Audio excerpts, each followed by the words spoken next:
Smoppy for life. Yeah. Smoppy for life. Stand up when the chief is here. Hands up. Yeah, the chief is here. Stand up when the chief is here. Hands up. Yeah, the chief is here. Yeah. Smoppy for life. Hey everybody, good afternoon. We've got our very rainy Cape Town here. I was just showing our wonderful guests a picture of me outside my gate a few hours ago, and that's one day of rain, but 2 days left. But welcome this afternoon to Sihle Big Daddy Ngobezi. And Sihle, the reason I found out about you, because I'm not as cool as all the other guys, is my brother-in-law kept sending me clips of you and said, this is the coolest guy, this is the coolest guy, you've got to get to know him. Has taken us a while, hasn't it? So Sihle, welcome, and we've got the famous Tonderai on. Yeah, thank you so much for actually having me on. And yeah, I was just saying off air, how fortuitous and weird to meet someone who you sort of used to watch as a kid, and or not as a kid, but like a few years ago. But and it's fantastic, So firstly, thank you so much, Rob, for having me on your platform, and welcome to everybody. And yeah, as Rob says, my name is Sihle Ngobese, better known as Big Daddy Liberty. I am South Africa's street fighter for classically liberal ideas. I'm an influencer. I hate that word, but that seems to be the term used these days, an influencer. But in any event, I'm actually someone who cares deeply about this country, and I've chosen to devote my life in order to prosecuting the battle of ideas, the ideas that I believe can help build a prosperous, property-owning, non-racial and free society, the very things that we've never been as South Africa, whether you go back into our colonial days, right through apartheid, or even today's regime. We're not having and not seeing a society that leans on the side of freedom. It's always a society as a last thought where politicians give themselves the power to decide the winners and losers in society. And often they do that on the basis of race and all these other arbitrary things. And that's a lot of the reasons why we are in the mess that we're in as South Africans. So my stated mission, my stated goal is to fight exactly against that, and then to infuse into my society the sort of ideas that create that vision of a society that I spoke of it being prosperous, property owning, free, and really a family society for a change. Is it possible? I mean, we all feel that the wheels are coming off. Is this possible? I mean, I worry about that. Yeah, I mean, let's begin with the nub of your question, which is what's possible and perhaps what's probable. I'll divide it between those two. Is it possible? Absolutely. It's incredibly possible. Why? Because you've got to always revert back to who the character of the average South African is. The average South African isn't a politics-obsessed, hard ideologue. Who reflects what we have in our government, a mostly leftist-leaning ideology. No, the average South African is far from that. In fact, they're actually pretty conservative, if anything. The average South African I always break down into three distinct characteristics. Number one, we're an incredibly God-fearing country. I mean, we're 97% Christian. I'm an Orthodox Jew. There is a large Muslim population in this country, a large Hindu population in the country. The point I bring out when I say that is that, we derive our values by and large from our faith. So that even though we have different religions, our values are what binds us, a thread that binds communities and binds families. So we're a largely faith or a believing nation, if you will. The second characteristic, very briefly, is that we're a law-abiding society, believe it or not. Yes, I said it. We are a law-abiding society, unless, of course, the traffic light is turning orange and they're trying to quickly beat it.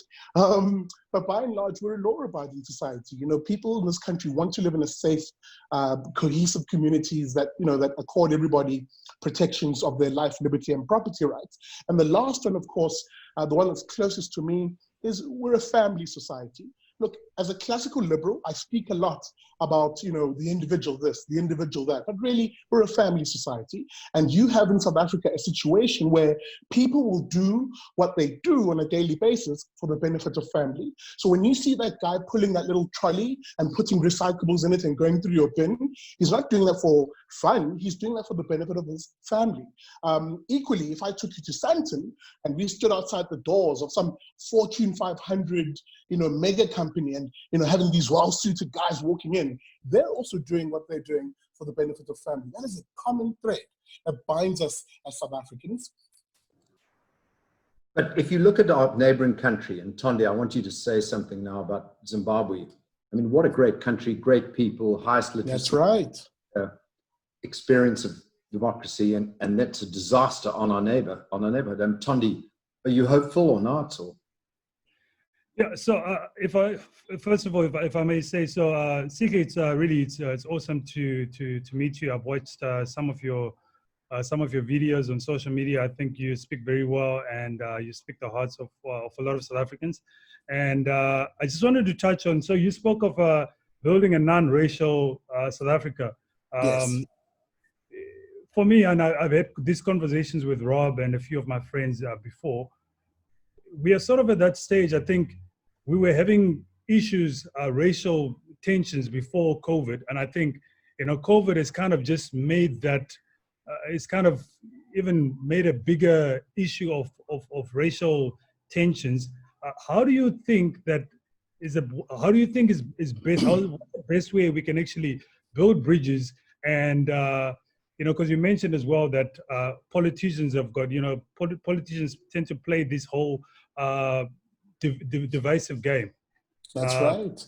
Yeah. So I wanted to sort of touch. I wanted to ask you to touch on that before I speak on the whole Zimbabwe thing. Absolutely. Yeah, look, firstly, it's just recognizing two distinct things. One, South Africa is not its politicians. And equally, if I can delve a little bit, anticipating what you might say, Zimbabwe is not its politicians by and large. There is a big gap between the political elites in our society versus the ordinary citizen.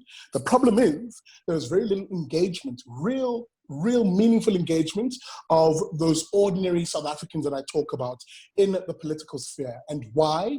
Because by and large, the average South African looks at their politics in the country and goes, none of this actually represents who I am, my values, who I am, my sense of family, my sense of faith, my sense of country. And what do? We disengage from that process, right? Let me be precise and specific and add numbers to this equation. In this country, you have 12 million South Africans who are eligible to vote, of voting age, who are registered, but do not show up at any given election to vote. 12 million South Africans. Now, you might think that doesn't sound like a lot. Well, let me put it into context. In the previous election, the ANC, the ruling party in this country, garnered only about 10 million votes in the last election. So now just think about that for a second. 10 million people who actually voted for the ANC, and the 12 million who I speak of, who are eligible to vote but don't vote. That tells you a story that if those 12 million, for whatever reason, decided to enter an election cycle, a single election cycle, they could change South Africa like that in a single election. But then we ask ourselves the question, why are these 12 million not voting? And it comes back to what I'm arguing are those three characteristics, that define us as South Africans and are not represented in our politics. Hence that gap, I say, between the political elites and the ordinary South African. So bridging that gap is a function of not only reaching out to those South Africans, and I'll speak to how I intend on doing that as Big Daddy Liberty. So that's the one side, but the other part of it is winning them with the ideas that situate them and their values in the preferred South Africa that you sell to them as a concept. So without all the gobbledygook, yes, Rob, sorry? And clearly the DA don't have those ideas either, because otherwise DA has a problem that isn't attracting those. A massive problem, and I'll summarize the DA in a single sentence. The DA are so obsessed with trying to play the status quo game of the aesthetics of politics. In other words, hey, we need a black leader because a black leader, they'll say, appeals to the black voter. It is that condescension which a lot of ordinary South Africans are seeing through, also because it represents the very status quo politics that we're sick of. So someone needs to actually stand up in the political arena and actually say, forget race for a moment. How about I speak to you based on your values? And then based on your values, how do you evaluate my ideas that seek to enhance those values? No one does that work because that is the difficult work.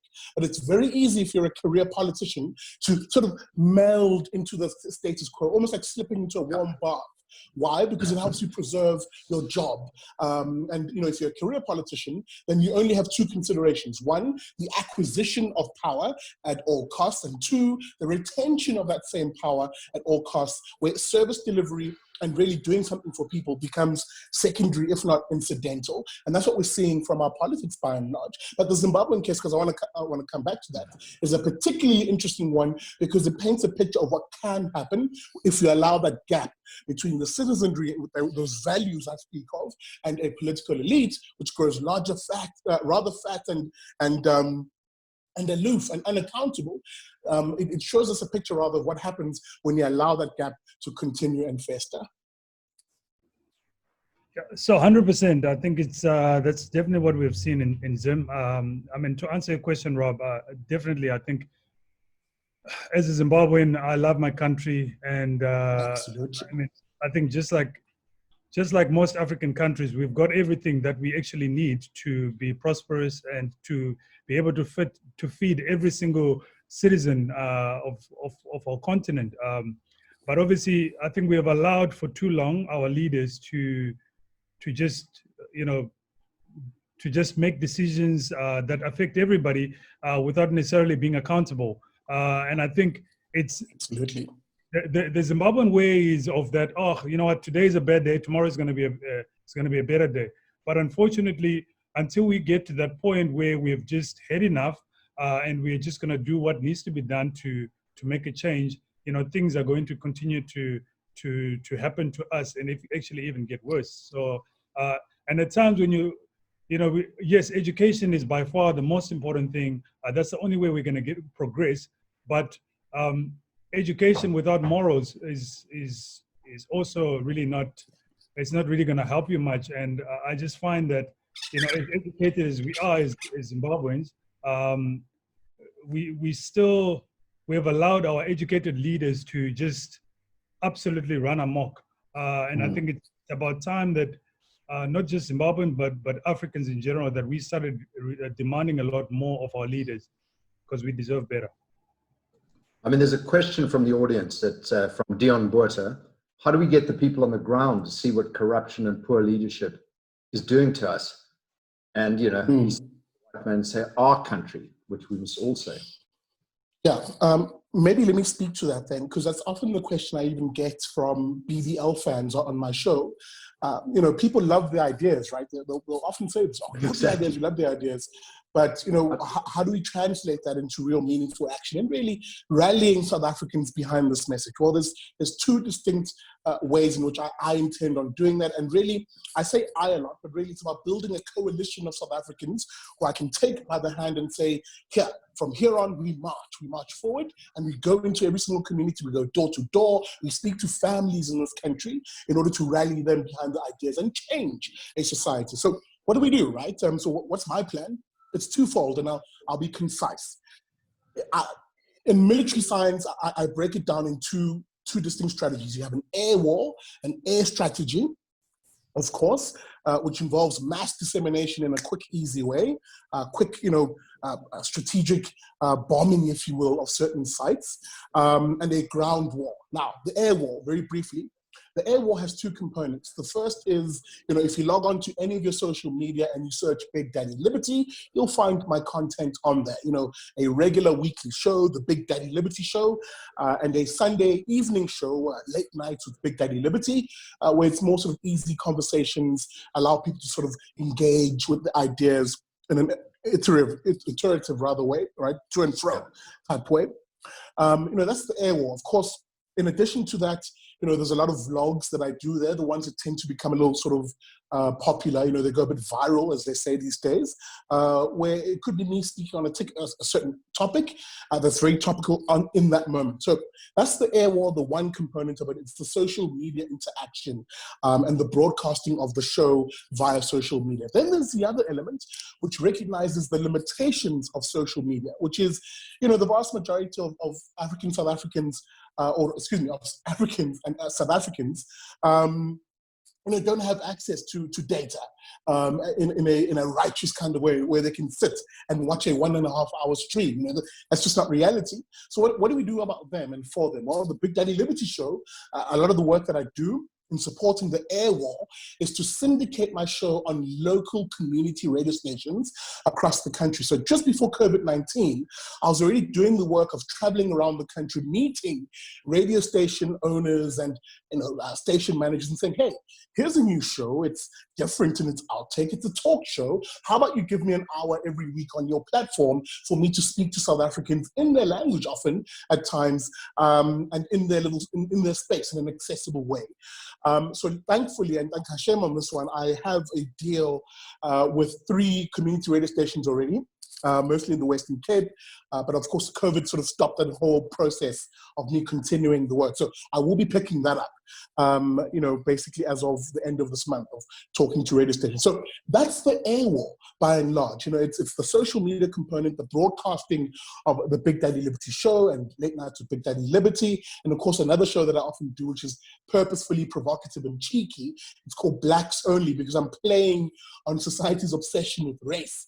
And instead, I argue on Blacks Only that it's not our race that unites us, but if anything, it's our values, number one, and also our diversity, our intellectual diversity. That's the real diversity that matters in a society. So there's that show also there. So that's the air wall with its 2 components. Then there's the ground wall, which is the lion's share of what I seek to do. It's about 60% really of what I try to do in terms of prosecuting, absolutely, prosecuting the battle of ideas.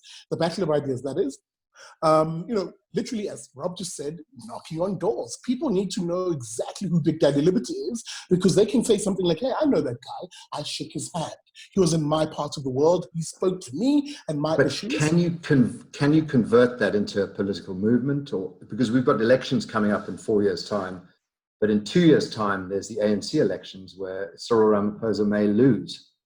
And 4 years' time, it might be too late. You know, we might have someone bad destroying everything.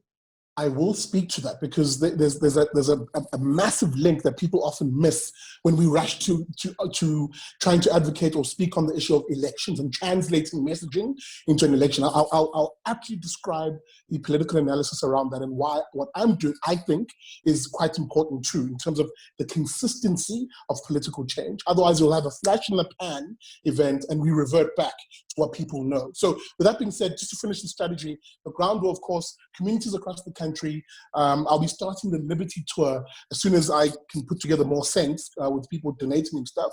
But I start the Liberty Tour literally at the end of the month, where I've sold most of what I own in my flat. You're looking at what is the remains, really, a bare flat behind me, because I'm trying to raise the capital to do exactly this, to travel across the country, community to community, door to door, raising a cadre, if I can steal from the ANC, of activists who help me put these messages into communities. So that's the ground door. That is the mainstay of what I'll be doing. And of course, I will bring you that entire process on the Big Daddy Liberty Show so that people can see that there is work being done on the ground. Now, what is this all rooted in? And this will speak to the elections ambit, Rob. It's rooted in my, the battle of ideas theory that I work on, which is the following. The battle of ideas theory is that it is a society at the point of crisis, or at the cusp of crisis. It is that society where the individual who injects the greatest volume of ideas into that society will sway that society one way or the other. Let me repeat that for the ones in the back. It is a society at the point of crisis where it is he who injects the greatest volume of ideas into that society who will sway it in one direction or the other. Right now, my opponents, my ideological opponents, if I can call it that, are doing a lot of work to try and put their ideas into society, which often corrupts societies. And again, I must be charitable a bit, because not all of them have, not all of them do it because they have some sort of malice or an insidious agenda. Some people just genuinely believe in the toxic ideas because they look at the face value argument and they don't evaluate the record. In other words, they judge the intention of a policy and not the outcomes of it. So that's why a lot of people fall for socialism, because you can use nice catchwords like, equality for everybody and, helping the poor, they'll say, or standing for the working class. But when you then interrogate, that's you based on judging the intentions of it. But when you actually look at the record of history and the outcomes of it, it has a body count of 100 million people in the 20th century, which is just indisputable. But in any event, so that's what the ground war seeks to do, is to basically take these ideas, which are often in these ivory towers. That's why even other classical liberals and libertarians don't like me, because I'm often shaking them up and saying, take your ideas out of these little ivory towers, these snarky, ideological towers, if you will, and actually root them into the communities where you talk to people of faith, people who love the flag, people who owe a fealty to their families, and people who are looking for freedom. So that is the two-pronged strategy of the Big Daddy Liberty Show. And just to come to your question, Rob, as I summate, the battle of ideas, therefore, in other words, winning people on the ideas is critically important when you then begin to think about a prospective election. You cannot think of elections without winning the people's hearts and minds with the ideas first. Otherwise, they'll follow a personality, right? They'll follow a personality and then be absolutely let down by that guy when he changes on them, and they won't understand why that's happening. Whereas if you have people rooted in the ideas, then what you do in that society, what you effectively build, is a society where we make it politically profitable, even for the bad political candidate to do the right thing. Let me repeat that. If you win people on the ideas and you sell them and you build a culture where they hold on to liberty ideas, you create a society where even the bad politician is incentivized to do the right thing. And that's my mission. So, CK, you mentioned earlier that there's 12 million South Africans that do not vote. They're eligible to vote, but they do not vote. How do we get those 12 million to vote? And how do we get them out to vote? Absolutely. By and large, with growing that coalition of South Africans who have heard the ideas, become zealots for the ideas, and join the work of advancing those ideas into society. Why? Because if you think back to where I began this conversation, I argue that a lot of those 12 million basically disengage from the politics because they just don't see, they don't see their values being transmitted in the everyday politics in terms of the status quo of our politics. So what do, right? You've got to create, firstly, you've got to infuse that society with the ideas that represent their values. That's the hard work. That's why I often say to people, the groundwork is not easy. It's not me, look, I package it into these nice little sound bites, but the reality is it's hard work. I'll be in communities, and hear me out here. A lot of the work that I do, if I took you with me in the Liberty Bus, isn't in nice leafy suburbs, doing nice talks in air-conditioned halls. Often I'm leaving through informal settlements, talking to a group of mamas who have a stokvel, who invite me to do a talk at their AGM. Often I'm in rural areas, talking to a bunch of people who want to hear these ideas because maybe a grandson who has internet access says, yeah, this guy's really cool, and he has these new ideas. So a lot of that work is it's difficult, it's happenstance, and it's rooted in genuine community organizing. So there's no shortcuts, unfortunately. To answer your question a bit more directly then, with that being the build-up, is you've got to do the groundwork. You've got to be on the ground. It won't be an overnight thing, but the key is this, in terms of answering the question directly around how we bring them out, to bring out that vote, so to speak. Number one, once you've won a community with the ideas and you're beginning to build a coalition of South Africans who say, we get it and we'll continue on in our own spaces, you then are able to rally those people to say, listen, you now know exactly what you want politically. It is up to you now to build a political candidate, really, I said build, but really put forward, if you will, a political candidate initially at a local level. So start with the local councillor. build your way up to someone who can stand at a provincial level, and then eventually build your way up to someone who can stand at a national level. And here's the beautiful thing, and this is how I often say Hashem works. He works in fantastic ways. Hashem's timing is perfect, insofar as the recent Constitutional Court judgment that basically broke the back of the crony arrangement of political parties being the ones that can stand for election in this country. What the Constitutional Court said was that actually individuals can also stand for elections in this country. That is beautiful, because now if you're saying that you want communities to be the ones that bring out a candidate based on having won them on the ideas, now you actually have a legal mechanism for those people to be able to do that. Now you begin the advocacy work of saying, you can do it. You can actually bring out your own candidate who stands, and you vouch for him because you know him at a local level and he stands for your ideas and your values. So again, as a last gasp, to close my point off, it's the hard work. It's not going to be easy. But Nick French says here, the screams electoral reform if you want to re-engage the man in the street. So we've had one ruling that's going to be beneficial. So municipalities and areas vote for an individual who's then responsible to them. But what further electoral reform do we need? Well, that's a whole conversation in and of itself, but I'll summate it as saying this. What you want to see is the development at a national level, a provincial level, and of course, at a local level where it exists already, a similar system of a constituency-based system by and large, and a mix of it in real terms. So every area, of course, every community having a representative who's directly accountable to them and who can literally be removed by that community, which stops and bypasses the party loyalty thing. So for instance, you would have never had an Nkandla type situation in Parliament had you had members of Parliament, who are directly accountable to communities. And why? Because largely those individuals said, hell no, you cannot be paying 250 million rand to a single individual whilst we in your constituency barely are able to put bread on the table. So it's that creating that direct link between the citizen and their elected representative, which is key to any electoral reform.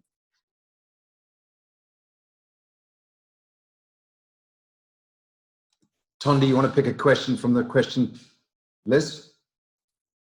Olivia Vaughan is there.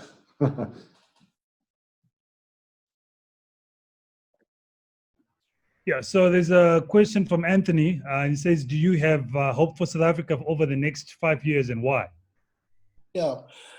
I suppose the short answer is yes, but I don't like leaving it just to hope. I'm a person of deep faith.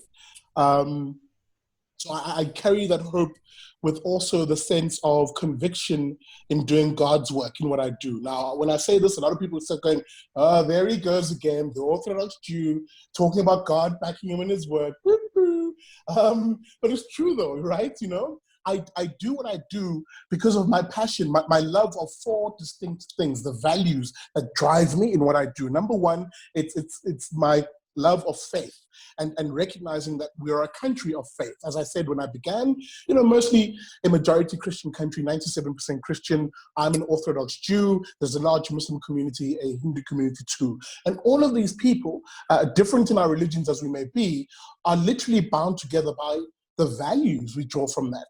You know, we build strong, cohesive communities in this country as strong people of faith, and we've made it work. So that's a big sign for me of driving my hope for the nation. The other value, of course, is my love of the flag. And let me be specific in this. I love my country. I hate my government. There's a big distinction between these two things. And let me tell you why. You know, I travel a lot for my show. And before lockdown, you know, I'll be in places like Germany, Israel, et cetera, doing, you know, various episodes on this or that issue. And the one thing you quickly realize about South Africans is we have a deep love for this piece of terra firma that we've been born on and will die on. We love this country and we love the people. I mean, you can sit in an airport lobby somewhere in Israel and literally say something along the lines of, you know, here's a true story. You know, I walk up to a counter in like a little kiosk in Israel, and I say, hey, do you guys have some like biltong? but I couldn't think of like dried meat, like what's biltong in Israel? So I'm like, do you have some sort of biltong or like a cured dried meat? And the lady's like, hey man, I don't know what the hell you're talking about. But the guy, literally 3 rows from me, goes, hey bro, are you South African? And we had like this lively conversation in the middle of Tel Aviv airport, in Ben Gurion airport, over something so small and innocuous as asking for biltong. Why? Why do you think that happens? Because South Africans recognize a brotherhood, a sisterhood that is devoted, or rather yoked to this love of this country. So that is a value, therefore, I fight for. I fight for this flag, I fight for this country. It forms part of my value system. The third one, because I said there's 4 distinct values that I fight for. The third one is family, and I already mentioned this one. I do what I do for the benefit of family. And I have a deep love and almost emotional connection to all families in this country. I shared a story in one of my vlogs of what I used to do when I was much younger, when I was poorer, and I didn't have money to do things like go to the movies like other young people. So what I used to do is scratch a few rands together and go to malls, right? A big mall, and I would sit, these little benches, like in a mall for you to rest a bit. I'd buy my favorite soda. I love Fanta, and I'll sit and literally just watch families walking by. For me, there was nothing more beautiful than that. Being a young man aspiring to break out of a poorer existence, you'd look at all these people, right, and their families. You think they've made it. That's the ideal. That's what you want.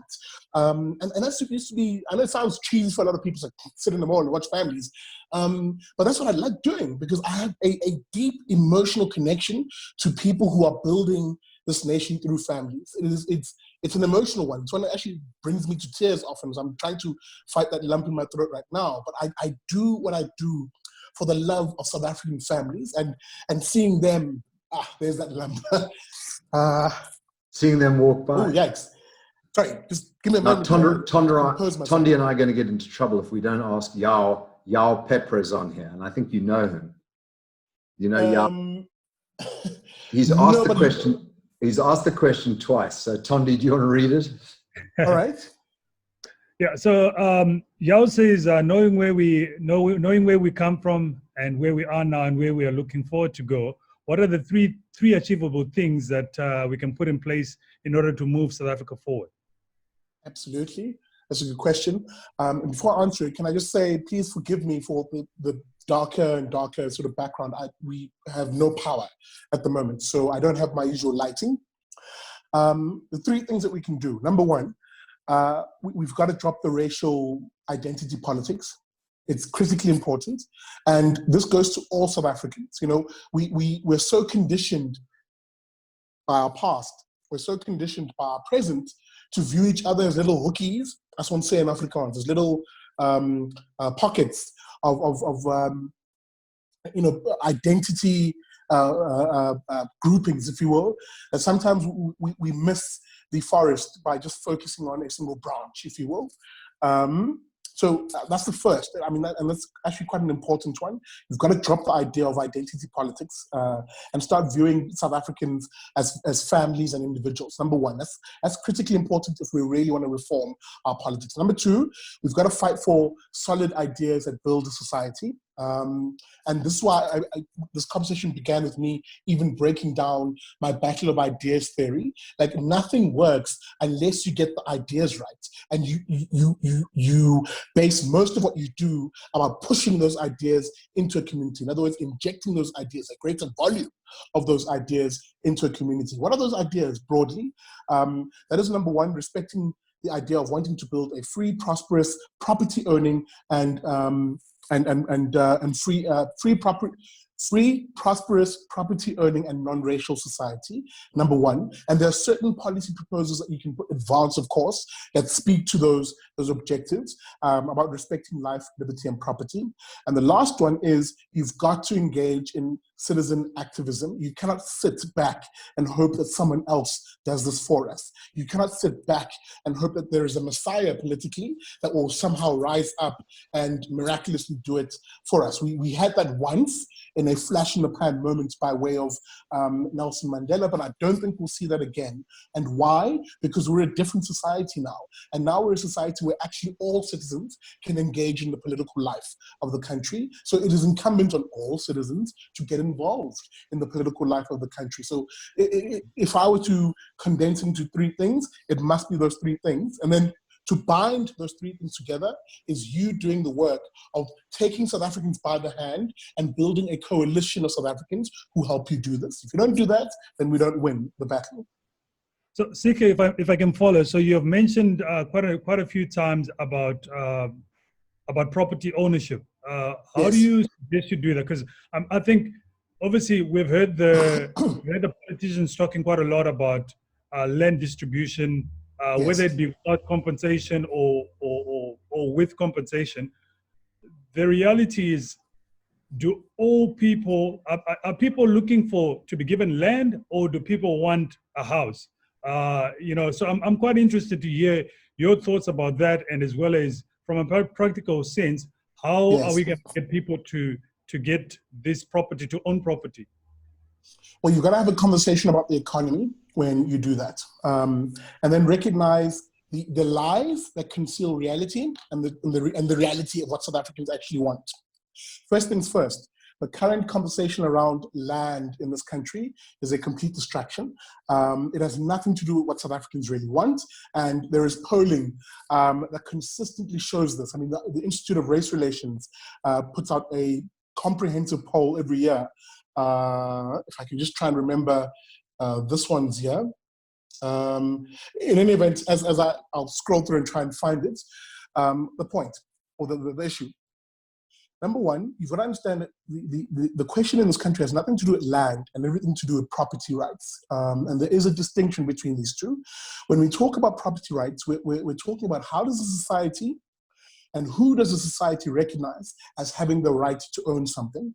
Does it recognize the politicians and government as being the biggest entity in society that is meant to own things on people's behalf?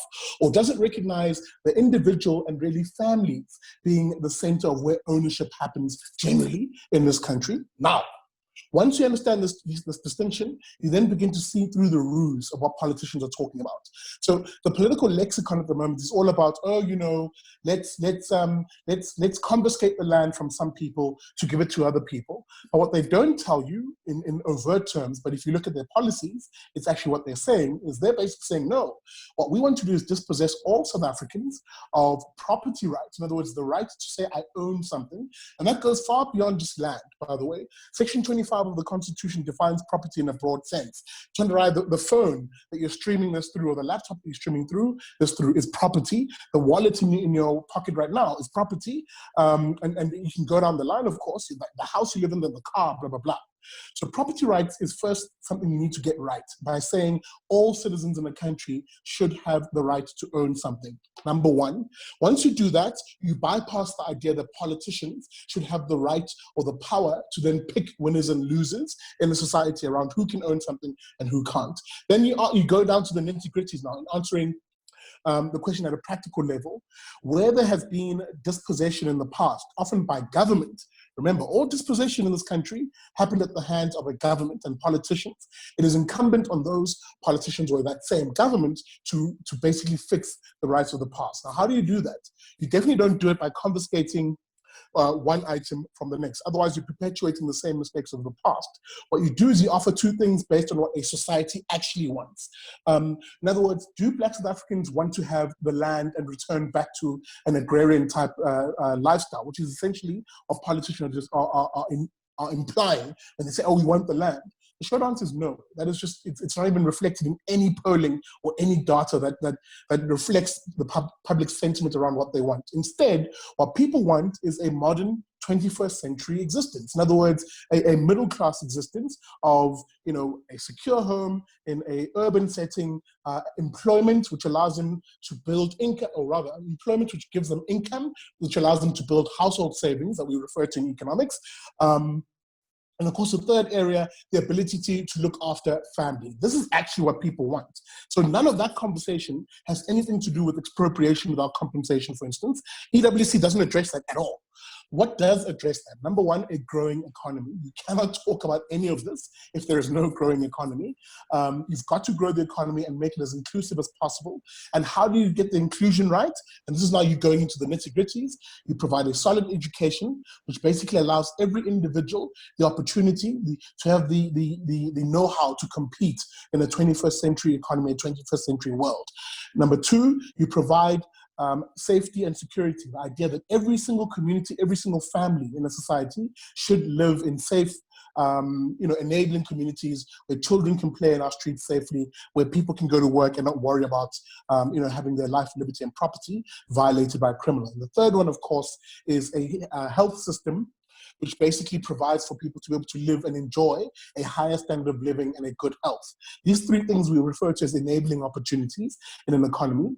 Now, when I talk about these issues, I often talk about them through the lens of liberty. Like, how can you provide these three things by not necessarily relying on the state? So I'll be brief in this one because I don't want to waffle on and on and on. So on those three things, how do we provide them so that we can build the society I speak of that wants to live an urban middle-class life and not a rural agrarian life? Well, how about you dismantle the state in a lot of these issues and transfer the power and the resources into the hands of citizens for them to be able to choose. So what do I mean by this? Let's go back to those three enabling opportunities. On education, I would want, and these are the ideas I push out into communities, I would want to empower the parent over an official or over government. So what do I mean by this? You take the education budget in South Africa, which is in excess of 370 billion rand a year. It's one of the largest spending areas, but are we getting bang for buck for those 370 billion rands? Of course not. So what do? Rather break that budget into vouchers that you then give to a parent for each child. And we've calculated roughly that we can give, depending on the calculation, we can give each parent, a poor parent in particular, a voucher of between 16 to 22,000 rand per child for the parent to decide which school they send their child to. Now, you immediately disempower the interest groups like the unions and the politicians and the government officials when you do that, because you're placing the power into the hands of a parent. And then people ask, oh, but then what do you do about the schools? It doesn't change the fact that there are poorly performing schools. Well, actually it does, because now you're creating a market incentive where if you want, as a principal of a school, to access that 16,000 rand or the 20,000 rand in order to pay your own salary, then you need to get your school up to a standard where people now know sending your child to Kiliga High School is akin to sending your child to Bishops. Like that's what you actually do. You create the incentives like a market does, you create the incentives as a market does, where quality and what the parent or the consumer wants becomes king, and not what the unions say should happen, and not what the government officials or the politicians should say. That's what you can do, for instance, on education. On healthcare, you can do something similar. Instead of relegating people to substandard clinics and state hospitals, how about you create a market where, again, you break down the healthcare budget in this country, and you literally break it into a voucher that allows the individual to buy health insurance. So where you and I, Tunderai, enjoy the benefits of belonging to Discovery or Momentum, or whatever these other medical aids are, you can extend that same right or privilege, depending on how you view things, to a poor South African. So you don't have to worry about rich people. Rich people are fine. You don't have to worry about them. It's about literally breaking down the state's resources and putting them into the hands of individuals. And you can do, there's interventions, of course, for safety and security. I won't go into too much detail here, but this is a whole speech that I often do when I'm invited in communities to talk. And ordinary people sound like a libertarian like me. You're a libertarian. Absolutely. I mean, to a large extent, these ideas are exactly that. They're classically liberal, they're libertarian in nature. But the issue is, how do you win people on the ideas and you situate themselves, they situate themselves in them? Because when you say these things, a lot of people sort of get put off because they go, ooh, break the state, but I need the state. But then you say to them, no, actually you don't. You need the resources in your pocket that the state often hoards. And doing that basically means breaking down the power and the resources of the state and putting them into the hands of individuals and really families. So, CK, I think we couldn't finish this conversation without mentioning crime. Crime is, apart from the economy, crime is definitely one of the biggest concerns of this country. You also mentioned obviously community. How do we solve crime? So on the one hand, we've got the community. The community knows who these criminals are, but for whatever reason, it seems as if it's just people just let it be. On the other hand, you've got the police who don't do a great job, who don't often do a great job. Some do. Then obviously, lastly, you've got the courts that I feel like the courts are not doing a good enough job to deter these criminals from committing crime. So how do you see that playing out between the community, the policing, and the courts? Yeah, sorry. Maybe that was the third area that I sort of said I won't go into because I thought I didn't have much time. Well, let me go into it then. Remember I said enabling opportunities are education, a good healthcare system, and of course safety and security. So let's go into safety and security. What can we do? What is the Liberty way of addressing safety and security? Number one is definitely placing the responsibility for community policing into a community. What do I mean by this? For instance, and I have an episode on my show where I went to the ANC rally when it was the election time, and I placed this idea into their hands. I often said, a lot of us don't even know who our local police station commander is, which is ridiculous to me. Like, how do you not know the person who's literally tasked with providing safety and security in your neighborhood? So you've got to introduce that direct accountability for the station commander and the community. So how can you do this practically? Well, number one, I'm of the view that a community has to actually elect. At the time of local government elections, we need to be able to elect our station commander of a given police station in our area. Why? Because it builds a direct accountability structure when you do that. And when you do this, that individual doesn't necessarily have to be a career cop.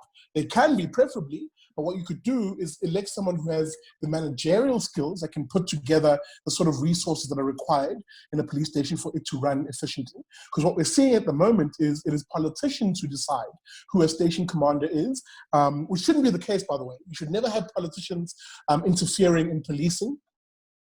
But because they do that, you then have police officers and a command system in the police force which thinks it's accountable to politicians and not to their local community. So definitely creating a direct community link between the person who leads their local police station, and the community is the first key. It creates accountability. Either the community can vote them in, or a community policing forum can do that. It's up to people to decide which is the most appropriate. Then the second you do is you literally have the development go where people are, is what I'm trying to say, which is right now, for every police officer you have in South Africa, you have 5 private security police personnel, which tells you the story of what people think is required in the area. People want to see visible policing, and what private security companies do more effectively than the police is literally you're more likely to see a private security car or van patrolling your neighborhood than the police service. That tells you what people really want, a visible policing service. So visible policing is the next step. You've got to have literally a Bobby on the street, as the English would say, a guy who literally patrols the street on foot or on some sort of vehicle. So people get a sense of law enforcement is here, it's accountable, it's at your doorstep, so to speak. Number 3, you also need to encourage communities. This speaks to the point you're making around people who know the criminals but don't report them or don't bring them out. Well, create community involvement on the issues of crime fighting. And the best way you can do that is basically you need to make sure by having the right, sorry, I got trapped by my own sentence construction here. Let me rephrase this. What you need to do is ensure that, number one, the rule of law is primacy in your society. People need to know that if you break the law, there's not only law enforcement, but there's also the administration of justice that literally metes out consequences for breaking the law. And to do this, you can only do it by ensuring that your judiciary is a judiciary of our peers, and which is one which is devoted to the rule of law, and one which doesn't answer, for example, to politicians. So simple English, you want the judiciary to literally break away from politics and government completely. It needs to be self-administering, and it needs to run its own affairs. We don't have that at the moment in South Africa, albeit our judiciary is rather independent, but you do see moments where the political interference starts creeping in, and it's often those moments that see the administration of justice break down. So what you really want is a judiciary that is independent of a political system that literally runs its own affairs. You do those three things, and of course there's many more interventions you can put in place, but you do those three things and you begin to change the crime story in this country. And then the last one is direct community involvement. There's a lot of community policing forums that do stellar work in their areas. Yeah. You know, you have guys who literally don bibs and flashlights, and a lot of them are armed, and they patrol their own neighborhoods. You want to build that culture of people doing that, which brings me to the last area of gun ownership. I believe gun ownership is a right. It isn't a privilege, as the state often says.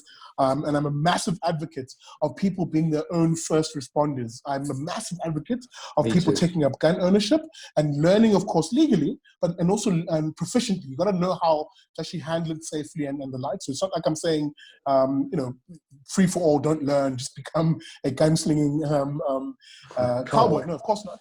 What I'm essentially suggesting is that, you know, you can create a proper framework within the rule of law that allows people to exercise that right of gun ownership, especially in this country where police are not even 8 minutes away from you, they're 16 minutes away from you. There's a lot of time for a criminal to violate your life, your liberty, and your property rights. So, Sihle, as we have to wrap up reasonably soon, and there's one reason is that my road is flooding outside my house, so I've been oh dear today.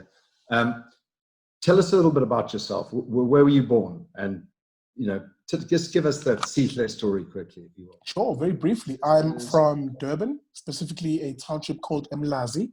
I was raised by a single parent who was physically handicapped, but a parent who did everything she could to give me better opportunities than she ever did.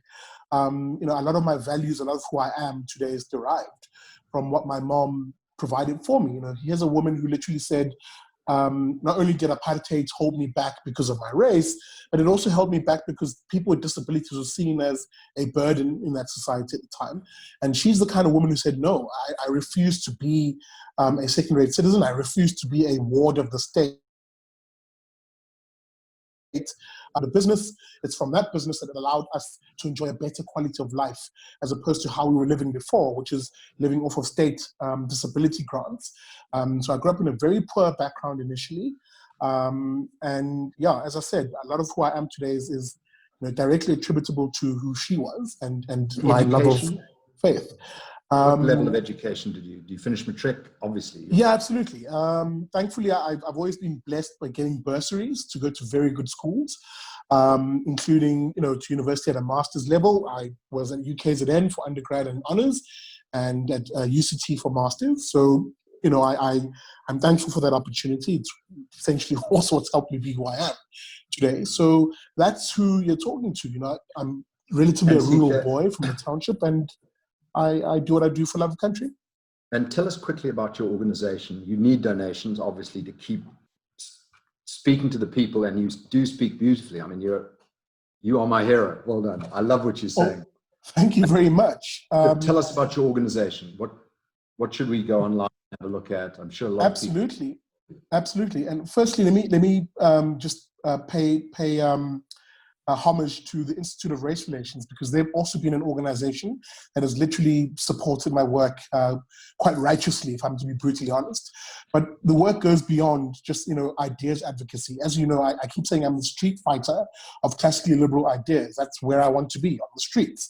And that requires capital, not because I'm looking for votes. I'm not standing for office, but what I'm standing for is getting these ideas out. So quite simply, the Big Daddy Liberty movement, if I can call it that, or organization, it's mostly a media company or a media firm, if I can put it that way. But my sole objective is to put these ideas into communities.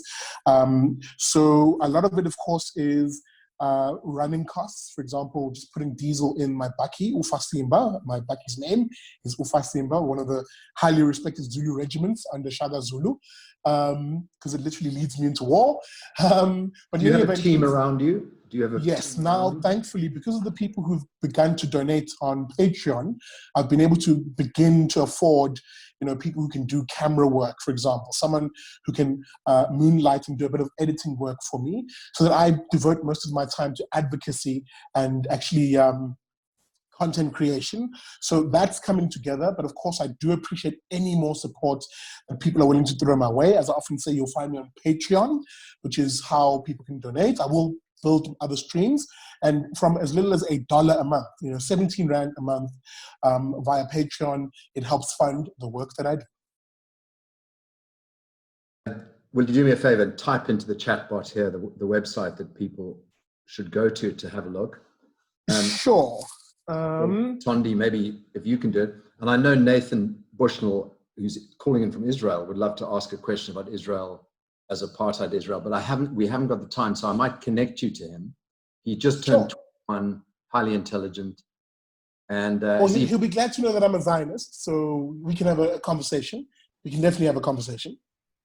Okay, good. And what I'll do is I'll connect you to him. But Sihle, thank you so much, buddy. It's been an absolute pleasure. I wish we could have 2 hours, 3 hours, 4 hours, and maybe we can have this conversation again.